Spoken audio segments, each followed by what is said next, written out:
Assalamualaikum warahmatullahi wabarakatuh.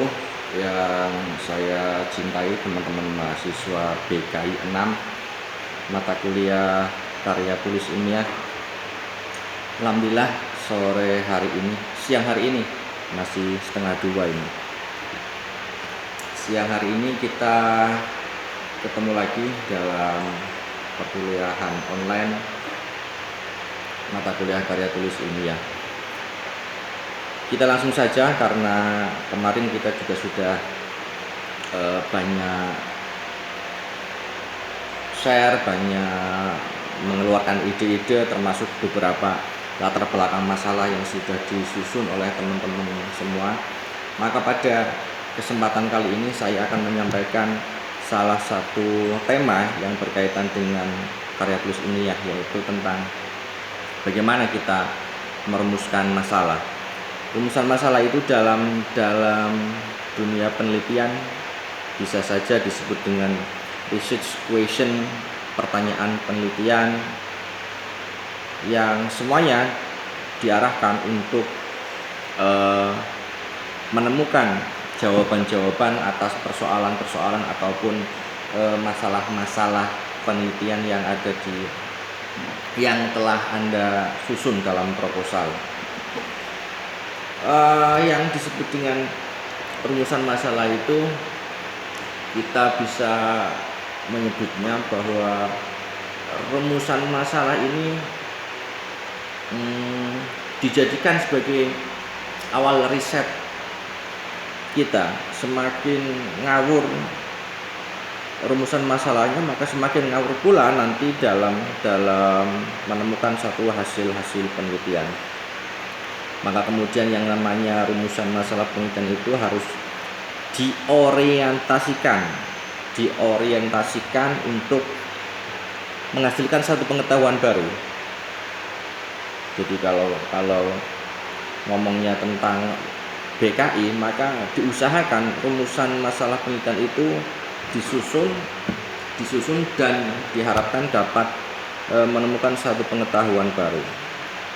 Pengetahuan baru apa? Ya, kemarin beberapa teman-teman sudah bisa menuliskan satu latar belakang masalah tentang pola komunikasi di masyarakat, pola pemakaian gadget yang mempengaruhi psikologi masyarakat, terutama anak-anak, dan seterusnya. Maka rumusan-rumusan masalah itu harus mengacu pada latar belakang yang telah disusun oleh teman-teman. Jangan sampai kemudian latar belakangnya sudah disusun tentang gadget, kemudian rumusan masalahnya justru beralih pada tema lain. Ini yang harus teman-teman perhatikan. Satu lagi bahwa yang perlu diperhatikan dalam rumusan masalah, itu harus, pertama, ini yang perlu dicatat. Pertama itu harus spesifik, jelas, konkret. Kemarin kita sudah membicarakan bahwa ketika merumuskan satu tema penelitian, maka kita juga harus konkret, tidak bisa hanya sebatas angan-angan. Masalahnya di mana, kemudian pelakunya siapa saja, seperti yang kemarin disebutkan pada satu masyarakat mana, masyarakat desa apa, kalau perlu kemudian desanya di RW berapa. Kalau kemudian yang dimaksud adalah satu desa, maka yang menjadi batasan dalam rumusan masalah itu ya satu desa itu. Sama ketika misalnya satu sekolahan, apakah kemudian satu sekolahan semua atau kemudian hanya diambil kelas 3 saja misalnya. Ini yang harus diperhatikan. Spesifik itu satu. Pertanyaan penelitian itu harus strike to the point, harus jelas, jangan bersifat khayali, jangan bersifat fantasi.